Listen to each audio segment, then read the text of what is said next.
Ladies and gentlemen, this is NXT The Game Season 2, Episode 77. We are just hours, minutes, days, moments removed from the NXT The Game War Games Takeover Special, where the Elite took on House NXT. Now, I need to note before we get too into it tonight that you are going to be seeing a lot of segments and a lot of gimmicks. Not gimmicks, but a lot of segments, I guess, and a lot of reading storylines, because we're changing stuff up on the way to Brooklyn 4. But before that, Paul Ellering and Brodus Clay are no longer with NXT. No big deal here. Paul Ellering was left because, we didn't renew his contract, and we pushed out Brodus Clay to timeout because that was just, a program we were running. But Ellering, we wanted to shake it up. Roppongi Vice, who I said I was going to bring in at Legacy, we couldn't fit them in the 3 months. Madison Eagles of the Iconic Trio is gone back to the Iconic Duo. Masada was not renewed, and Titus O'Neil has his 3 months up, and William Regal is back as of tonight. So stay with me, guys. It's going to be a long show in terms of building storylines, but we're going to have all fresh new storylines that I'm pretty sure have never taken place in NXT before, sans 2. So it should be fun. We get a video recapping NXT TakeOver War Games, but focusing on the main event, which saw House NXT defeat the Elite. It also shows Mr. NXT with Mrs. NXT retaining the NXT Heavyweight Championship over Brodus Clay of the then Ellering Alliance, and the aftermath of that match, where Rachel Ellering took control of the Authors of Pain and kicked out not only Brodus Clay, but her father Paul Ellering of his Ellering Alliance, setting up the new Ellering dynasty with herself, the NXT Tag Team Champion Authors of Pain's Akam and Razor, and Ruby Riott, the new inaugural NXT Women's Intercontinental Champion. Of course, Bayley's championship is the NXT Women's World Championship, and Ruby owns the NXT Women's Intercontinental Championship. As you can see, I got this nice little thing on the side to keep track of the championships as we go along for each and every one of you loyal Mike Bro viewers. I'm very hyped up tonight, guys. I had quite a bit of caffeine. I don't normally drink a lot of caffeine. I did have caffeine tonight, so I apologize. But tonight we're being held in Illinois at the UIC Pavilion in front of 6,000 screaming NXT lunatics. So let's keep it going. We are reminded that William Regal's picture popping up on screen will be back tonight. The commissioner of NXT, William Regal, returns to his duties, and he'll be here. 76 B- for William Regal. Welcome back, William. The Elite, though, quickly show up on the ramp, try to hijack NXT, all three with a microphone as Kenny Omega is talking as they walk down the ramp into the ring. Kenny Omega says that NXT TakeOver War Games at DIY did not play nice. They did not play fair. Now he's angry. Kenny Omega goes on to call out DIY. He says he knows that officially War Games was supposed to be the last match between the two teams, but he, as a man, nay, as a warlord, cannot agree to such an injustice. Kenny stands for a moment as William Regal shows up on the ramp to huge pops. William Regal walks to the ring and borrows Nick Jackson's mic. He says he's right. Unofficially, War Games was the last match. However, he's back now, and he's all about official. The fans cheer and chant for Regal.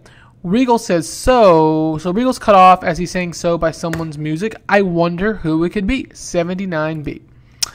House NXT shows up, DIY and Sami Zayn, and they all have mics as well. Johnny Gargano says, Regal, it's great to have you back, but the entire time you've been gone, these three fine gentlemen have been whining about everything. Regal stops Gargano for a second and says he's been watching. The fans laugh. Sami Zayn says unofficially they kicked their asses at NXT TakeOver War Games, but officially they're ready to kick their asses tonight. The fans cheer. The two teams posture, and Regal thinks. William Regal says unofficially they had their last match. However, he's officially making one more match. So here's the deal. I know I said that at War Games, it was going to be the last one. And how can I top a War Games match? Well, I think I'm going to do it. It's not going to be a crazy cage type match, but I think I can top it here. And it's a 93 heat in my storyline. Brooklyn is my second biggest show of the year. They've been feuding for a year after Brooklyn's over, so we're going to do it one last time. It's not going to be the focal part of the show. Well, it is going to be the focal part of the show, but I'm going to have lots of other new matches, lots of other new storylines and segments before I move all three of these workers onto bigger and better things. But I'm going to do it one more time because the ratings are just too good to pass up, and it's just telling a perfect story. So, at TakeOver Brooklyn 4. The loser has to leave, screams Kenny Omega, cutting off William Regal. So Regal had an idea, but Kenny Omega superseded him and says that he wants a loser leaves town match. The fans chant, yes, yes, yes. So Kenny Omega improvised well. Zayn and Regal all improvise well. We've advanced the storyline, and it's lost heat. That's okay. Sami screams, "You're on," before anything else can happen. The Bucks scream the same, and DIY replies the same.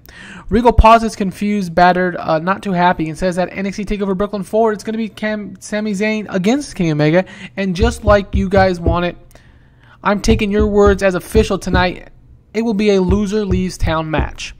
Regal thinking to himself, while he hates to lose talent, he knows NXT will never be able to exist with both of these groups. He's doing what's best for NXT. Regal then adds that if Sami Zayn wins, the Elite is gone, and if Kenny Omega wins, Kenny interrupts with when the Elite wins. Regal goes back to what he was saying Regal corrects Kenny back to, and if Kenny Omega wins, he says with a deep breath, House NXT must leave town. The fans are chanting, yes, yes, yes. His music starts to play him off, but he puts his hand up. Regal says he can't leave off the two most successful teams here in NXT either, aside from the Authors of Pain. So at NXT TakeOver Brooklyn 4, for the last time ever, DIY will face the Young Bucks in a 30-minute Iron Man match. Regal's theme plays off. Massive news here heading for Brooklyn 4. So now the DIY versus Young Bucks match was to get another great match on the card between the Bucks and DIY. And it's a stipulation that I won't use ever again probably. But DIY has such good chemistry with the Young Bucks. This is the last time they're going to face. And Sami and Kenny in a loser leaves town match. If Sami wins, the Elite's gone. If Kenny wins, House NXT's gone. So yeah, we're throwing a wrinkle in our plans, everybody. I hope you enjoy that little curveball. I had to mark stuff down and kind of change the booking on the fly for the rest of the season, but I thought it was fun. I figured why not. If I need to bring people back, I always can, but let's absolutely shake up NXT to its core. All right, so an 80B plus, or an 80B. We see a split screen, though, now between TM61 and the Blake and Murphy factor as they're all walking towards the ring. TM61, Nick Miller and Shane Thorne take on Blake and Murphy with Velvet Sky coming up next in tag team action. So again, TM61 haven't been featured very much lately. They were injured. That was Nick Miller was injured. Blake and Murphy just haven't been featured because my tag team division is just popping. And they'll be up next. Let's see what they can get me. Hopefully at least a 65. A 60. All right. And a decent match. TM61 defeats Blake and Murphy when Nick Miller defeats Blake by pinfall with the Thunder Valley.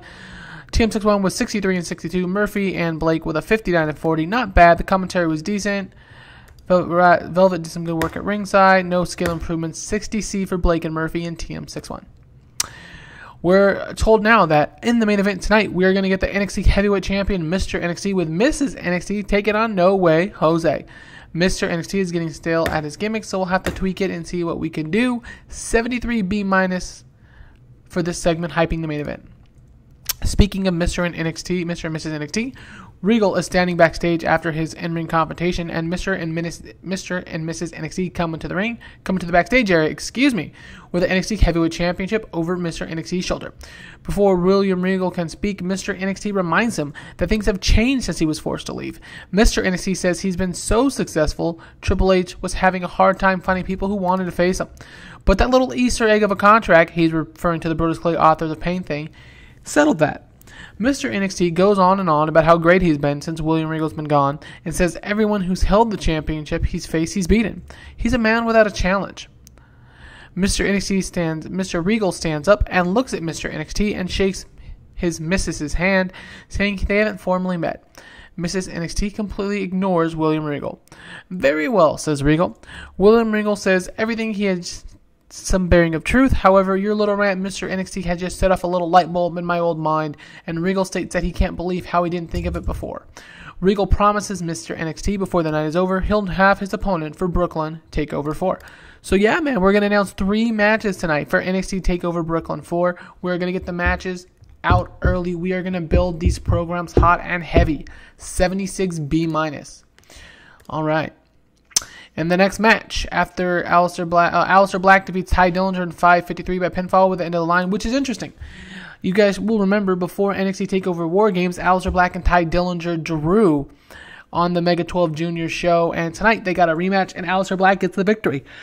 They have great chemistry, which showed in the performance. This is a face versus heel matchup, which probably led to the lower rating given their performances, but we'll take it. 66 C+ is not bad. We've advanced the Mega 12 Junior storyline, but it's lost heat. 66 C+. Shaky cameras, though, find themselves again as the Revival, Dash Wilder and Scott Dawson, are seen knocked out cold on the floor again. William Regal, his first night back, finds himself sprinting to the area as the fans are booing as the Revival being laid out again, just like at TakeOver War Games. But who? So Regal was not great here for whatever reason. 79B, no skill improvements, but it's interesting, guys. The Revival have been taken out at War Games, and now William Regal has been in all 3 big segments as it relates to booking towards TakeOver Brooklyn 4, so we're really getting back into the swing of things tonight. And after tonight, after the next NXT event, we'll be slowing down a little bit in terms of Fast and Furious, but we're getting everything out quickly so we can build up. 79B here. In an extremely short match, Oni Lorcan defeats a local jobber, Marty Gold, everyone's favorite jobber, with a flying blockbuster. Announcing was good. Oni Lorcan with a 47. Gold had a better rating than him. Well, that's not good. 53 C-. Local jobber, Marty Gold is improving in performance. Okay, that's fine, I guess. Oni Lorcan with the victory tonight here on NXT TV. Just getting Oni a nice little victory and maybe a little renewed push after Brooklyn 4. Just a victory here tonight. I'm a big fan of giving guys who I use to put people over, and I use Oni to put people over. So getting him a win to make him seem more important, so when he loses, the person who beat him seems more important. That's just kind of how my mind works. 53 C- here. All right, the fans boo now as Triple H is seen walking up to William Regal. William, says Triple H, welcome back. The fans boo, hating Triple H. They boo again. Triple H looks to William Regal, and he brings forward Jimmy and Jay. Triple H tells William Regal to enjoy his new tag team that he signed, the Usos. Triple H goes to leave, but turns around and tells him it might be best to book the Usos in a match next week. Triple H says he's talked to the Usos, and has told them it's not nice to run around backstage just beating people up. The fans ooh and ah at the reveal that the Usos have been attacking the Revival as we fade out. So yeah, guys, we brought in the Usos for a program here with the Revival. How long will they stay? I'm not sure. I believe they're on 6-month contracts. Well, one's on like 4 months left. One's on 6, I believe. Or 5.5. They didn't expire at the same time, but I got fortunate they were expiring right around the same time. So the Usos are here in NXT. William Regal bought them in basically just to fuck with William Regal, obviously. And they're not aligned with Triple H in that sense, not like a DX or like an Evolution or like an Authority type of group, but he brought him in to kind of fuck with William Regal a little bit, and that's exactly what they did. They took out the Revival at War Games. They've taken out the Revival tonight, and now William Regal has to deal with the backlash. So against the World Gimmick, below average. Jey Uso got above average. All right, the Manifest Destiny storyline has advanced. It's not paranoia. It's the Uso storyline has advanced with this segment. No skill improvements, but a 74B. So clearly, if you can't tell, we're heading to our Usos versus Revival Brooklyn 4 match. We're really pimping out this card, guys. It's going to be my best card ever, I think. 74B-. All right, next up, at an extremely short match, Asuka submits Dakota Kai in 3:45 with the Passion Clutch. Asuka of Manifest Destiny gets the victory here today. Dakota Kai with a 39, Asuka with a 60. There was an improvement from Dakota Kai in performance, so that's good. She's pretty good in ring, not great. This wasn't an eye candy match, so a 57C is exactly what I wanted to see out of these two. After the match, after making Dakota tap in the under 4 minutes, Asuka stands in the ring as Pete Dunne slides into the ring and puts an arm around her. Pete Dunne puts his arm around Asuka again, backs off and points at her and screams Manifest Destiny to everybody. Asuka grabs the microphone from Pete Dunne and begins to speak. Asuka says William Regal. Hoping Regal is paying attention in the back, but he's been very busy. Asuka poses for a minute before telling him that she left NXT undefeated and she's back. And yet, she's still undefeated.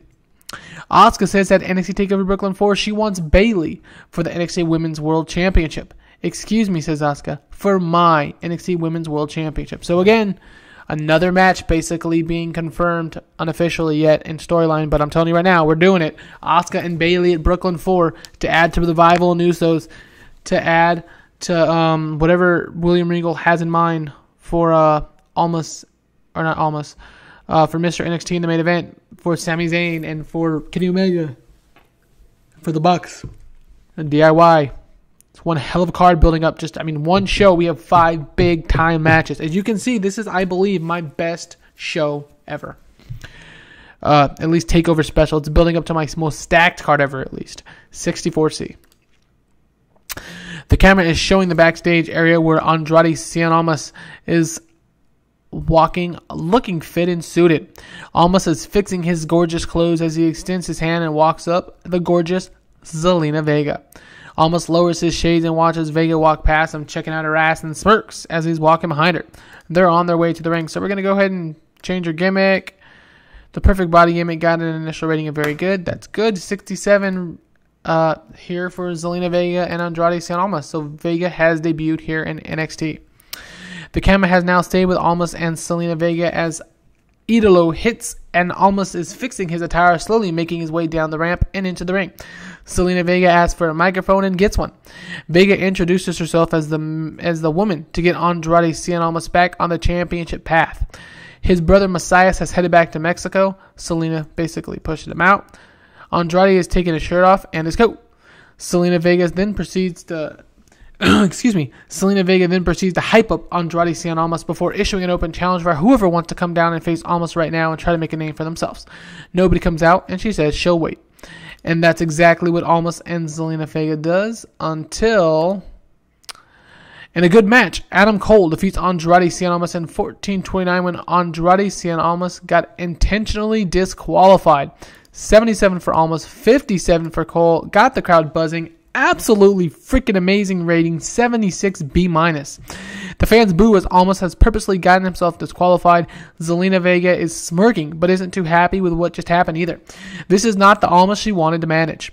Almas continues to lay into Adam Cole as Adam Cole's girlfriend Liv Morgan walks up, but Vega gets in between her and the two men as the fans boo Morgan, having to watch Almas lay into Cole. Almas finally stops, leaving Cole to the mat, where Morgan then proceeds to check on him. Vega looks at Almas, runs her hands along his back, and starts pushing him back up the ramp. Vega wanted an open challenge for Almas, but she may have just bitten off more than she can chew, with Adam Cole accepting. So Almas and Cole have a great match. Almas basically leaves because he doesn't want to face Cole any longer, gets himself intentionally disqualified, beats him up after the match. Takeover match? Maybe. We're heading in that direction, though, as Almas and Cole, but a great match. And definitely something we can go back to down the road. I haven't officially decided if we're going to book this for TakeOver yet, but given the rating that I just saw, I'm leaning in that direction. 67 C+.